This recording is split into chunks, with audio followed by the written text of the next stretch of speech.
Welcome to the Paulybuck YouTube channel, everybody. My name is Paul, and I sure am glad to have you with me on this one here today. Today, the very first thing I want to say is go Lions. Football season starting off right here in Michigan. I am a diehard Lions fan, so hopefully we can pull through, get a couple wins, maybe get to the playoffs, and let's get another playoff win. It's been quite a few years. So in this video, we're talking about how proof coins are made. I found a video clip from the superintendent of the San Francisco Mint for the U.S.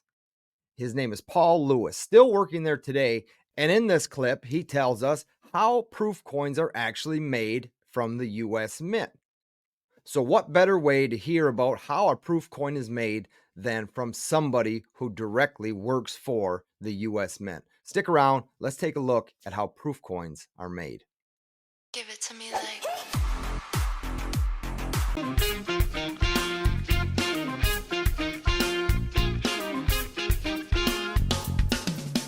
difference with that proof coin is the process that it's going to be made, different than what you would find in the circulation coin that you would get in change from a store. So the blanks come into us, they're going to come in with a high hardness, or the metal's going to be really tough. And so what we have to do in order to work with that metal, we're going to soften it. And in order to soften it, we have to use a annealing furnace. And with that annealing furnace, it's really extremely high temperature, as high as like 1500 degrees. And so what we want to do next is we're going to go ahead and rim the blank. And what I mean by rimming is we're going to move some of the metal out to the outer edge. And what it does is it starts to square off that border for us for striking. Through that process of annealing with the temperature, the heat, metal, some oxides are going to form. And so what we need to do is we need to clean up the blank now. We have a process called burnishing. We use some mild soaps and some other cleaning agents, along with some media, just small, round, BB-like shaped metal. And we burnish the blank, and that cleans it up, removes those oxides. It sort of evens out the surface and prepares it so that we can move it to the next process of stamping. And so we've got the blank. The next thing to do is get the die. But what we do here is a process called finishing the die. And so we have a group of specialists. We're able to create what's called the cameo appearance on that die. And that's a two-tone look. So it'll have a mirror-like finish on the flat surfaces, and then the artwork is going to be frosted. And then that has to get protected for the stamping processes. So it goes through what's called a PVD process. That's a physical vapor deposition. And in that process, that's a layer of chrome, a really hard layer that's just going to protect. So now that we've got a blank that's prepared for proof, and we've got a die that's prepared for proof, we're able to go to the press.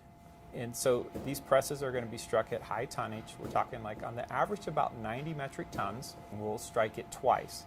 And in there, the border will be now completely squared off, and all the detail and level of artwork that's into the die will come out and be transferred into the blank.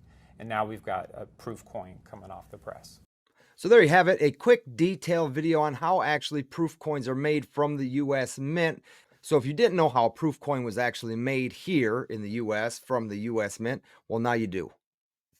So with the upcoming release here in November for the reverse proof Morgan and Peace silver dollars for 2023 from the U.S. Mint, it's going to be the exact opposite. The mirrored finish is going to replace that matte-like finish.